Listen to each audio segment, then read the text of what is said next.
Good morning mga brother and sister. Narito po muli ang inyong lingkod, ang Bililla Mango Grower. At aking ipakikita po sa inyo yung monitoring po natin dito sa ating area after po ng ating pagkakahugas.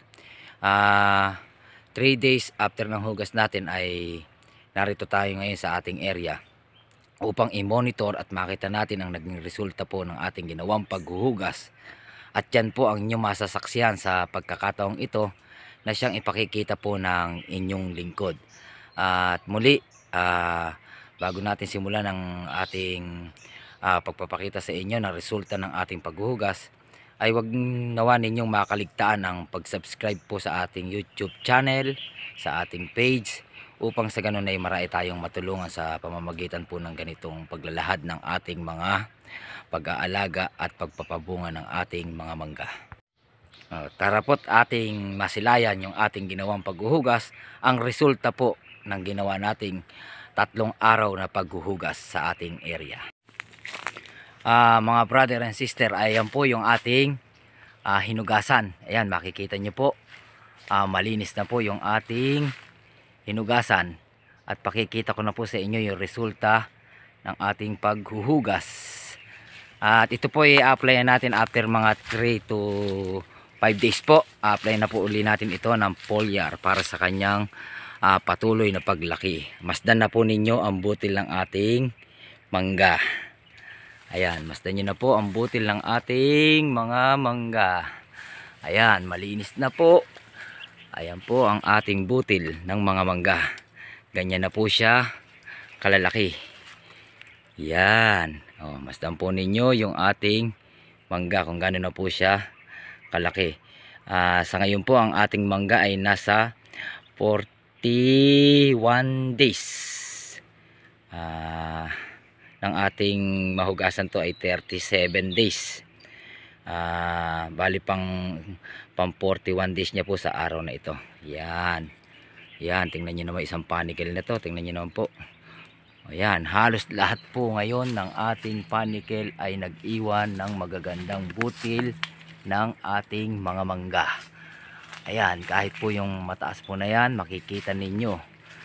Ayan po yung ating mga mangga. Yan, masdan po ninyo. Yan, yan ang resulta ng ating pagkakahugas. Gaya ng sabi ko po sa inyo, tingnan nyo po yung ating panicle. Malimit ang makikita nyo sa mga manggang nasira, ay infected na po ng fungus. Mangingitim po ito. Itong nakikita nyo, itong pinaka main panicle nya yan. Yan po ay palatandaan na yung ating mangga ay malusog at talagang patuloy po niyang kayang palakihin yung kanyang naiwang mga butil. Yan. Yan, masdan naman po ninyo. Ayan. Ayan na po yung resulta ng ating paghihirap. Ang tanging kalaban na lamang po natin dito ay yung kurikong. Yung ating kurikong na tinatawag. Yan, masdan po ninyo yung ating mga mangga. Yan. Okay. Sa ngayon po maganda ang resulta ng ating mga mangga. Ang magiging kalaban na lamang po natin dito nga po ay yung kurikong, yung borer, nasisira po sa bato kung tawagin natin. Yan. Yan. Tingnan naman po yung kanyang mga butil. Talaga pong malalaki na po. Yan. Yan, malalaki na po yung butil ng ating mga mangga. Masarap pong dalawin. Yan. Yan, tingnan nyo naman po yung mga mangga natin. Talaga pong, ayun, lalaki na po sa taas. Lalo na po yung mga nasa itaas natin ay malalaki na. Yan, tingnan nyo naman po, kung gano'n na siya kalaki, yan, ang karaniwan po naging butil ng ating mangga sa bawat panicle ay nag-a-average po ng 2 to 3. Yan ang pinakakaraniwan po natin. At yan naman po yung ating pinangarap. Yan. Karaniwan po yan. 2, 3, 4. Ganyan. At meron naman din pong mga panicle na isa. Natural po yan. At meron din pong natural din po sa dami po ng bulaklak ay hindi po kaya ng katawan ng ating mangga na hindi niya itutuloy yung ibang butil. Subalit ito po ay talagang um, maganda po ang naging resulta. Sa mga kapwa nating magmamangga, ito yung ating mga pinapangarap na resulta ng ating pag-aalaga. Yan. Dahil po itong ating area na to na 200 puno, ay estimated po natin na ang naging infected lamang po nito, kung ating susumahin yung bawat sanga na may konting nagkaroon ng husong kabayo, ay estimated po natin ay mga 3 puno lang po sa kabuuan. Kaya naman po wala tayong puno na hindi magdadala ng bunga. Ayun, makikita nyo naman po lahat yan. Panaka-naka lamang po yung nagkaroon ng sanga na nagkaroon ng infected. Overall po ay talagang maganda ang resulta ng ating mga mangga. Yan. At naiwasan po natin yung yung tinatawag nating ampaw. Gaya ng sabi ko sa inyo, na siya pong iniingatan natin, sapagkat sa dami po kasi nung bulaklak natin ay maaaring isa yun sa maging sanhi nung sakit ng ating mangga, na sa kagustuhan po nating malinis at papatuloy lahat yung ating nakikitang bulaklak, ay mamali po kayo ng timing, ay magkakaroon po ng resulta ng pagkakaroon ng biyuko. Samantalang ito pong ating inaalagaan ay sa kabuuan, ang nakita ko lamang po na magkakaroon ng ilang ampaw ay meron lamang po 5 puno. Subalit sa kabila po nun ay talagang puro bunga pa rin po siya. Ito tulad po nito to. Ayan. Bagamat may ampaw po yung ayan, yan po yung tinatawag nating ampaw. Subalit ito na po yung tutuloy niya. Sa kabila po nung meron pa rin siyang portion na nagkaroon at di maiwasan, sapagkat talagang marami pong bunga. Ayan, marami po siya. Subalit itutuloy po niya na good quality na butil ay nariyan pa rin siya. Hindi naman po nagpabaya yung ating mangga. Katunayan, ayan po, tulad po niya, 1, 2, sapat na po yan para makinabang tayo sa ating mangga.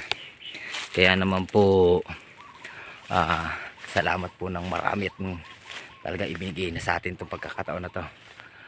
At dito yung nangangarap po ang inyong lingkod ng 30 sako ng pambalot na siya nating magagamit dito, at maaari pa pong madagdagan yun. Yun po ay humigit kumulang lamang sa ating estimate. Kaya magkakaroon po tayo dito ng nasa 300,000 pieces ng papel pataas, at hindi po bababa doon yung ating ibabalot sa lugar na to.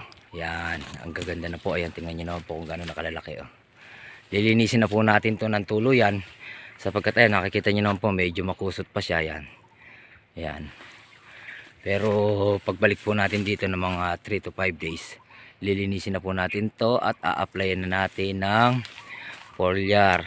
Bibigyan po natin siya ng fruit plus, para nang sa ganun ay matulungan natin yung ating mangga. Dahil sa dami po nila ngayon ay maaari pong magburaot, yung tinatawag natin sa padera. Maaaring ganun ang kalabasan nito kung hindi natin to sustentuhan ng foliar. Kaya tutulungan po natin yung ating mangga. Yan po, tingnan nyo naman po. Kaya makikita nyo yung naging resulta. At saka sa linis po nung ating pagkakahugas, makikita nyo na talagang healthy po yung ating mangga at nakapagsagawa tayo ng maayos. Ayan po, ay kita nyo. Ayan po, ganda. At kung pagbabalik-balikan nyo po yung ating sinimulan na video, ay ito rin po yung ating pinakikita sa inyo. Gaya na sabi ko sa inyo, wala tayong itatago sa inyo. Yan, ito rin po yan. Ayan po uli yung nakaraan natin. Ayan po siya. Yan din po yun, wala tayong itatago sa inyo. Ito ang ating pinasusubaybayan para nang nun makita ninyo yung step by step po talaga ng aming pag-aalaga. Yan, Isdan po ninyo. Sa ngayon andyan pa rin naman si Talakitik, pero hindi na niya kayang sirain yung ating mga mangga. Explain ko po sa inyo tulad nito. Ayan o. Ayan po siya.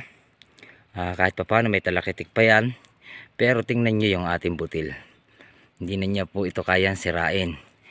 Ang maaaring maging sakit na po natin dito sa susunod bago mag 55 days, ito po dito magkakaroon po yan ng borer, at yun ang ating a-applyan para hindi na po siya masira.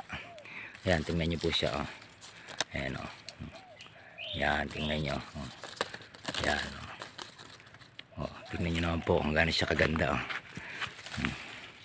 yan po masdan nyo naman yan yan, maganda po talaga yung ating mga mangga. Salamat po at tayo ay pinagtagumpay. Yan, tingnan niyo po, ganda. Kahit saan tayo umikot ay talagang buhay na po yung ating mga mangga. Yan po okay, yan mo siya ayan basta niyo po siya talaga pong malalaki na malalaki po yan mga kumpulan po yung iba yan, kumpulan po talaga marami po tayong portion na kumpulan pa rin po sa kabila ng marami yung ating bulaklak talaga nagkumpul pa po yung iba, at salamat po ng marami talaga. Yan, ganda. Yan tingnan niyo naman po yung kabuuan gano'n siya kaganda. Kaputi yung ating mga antaw na tinatawag. Ayan ayan po, kahit sa malayo tanaw niyo po talaga yung ganda ng ating mangga. Gano'n siya karami ayan, tingnan niyo na po gano'n karami yung bunga lagi pong marami bunga na yan kapal po. Ganyan naman po ayan, gano'n siya karami tingnan niyo naman po yan at sa ngayon ay malinis pa po yung ating mga butil. Kaya naman balikan po natin to sapagkat yung atin pong mga tao ay iniwanan po natin sa isang area at nag-a-apply pa rin po sila roon ng paghuhugas. Ayan po, ganda niya nag-a-apply pa rin po ng hugas yung ating mga sprayman. Kaalis lamang po natin doon at naiayos na po natin yung kanilang pangangailangan, yung mga timpla at mga kailangang lakas at hina ng pagbuga ay naituro na po natin sa kanilang lahat.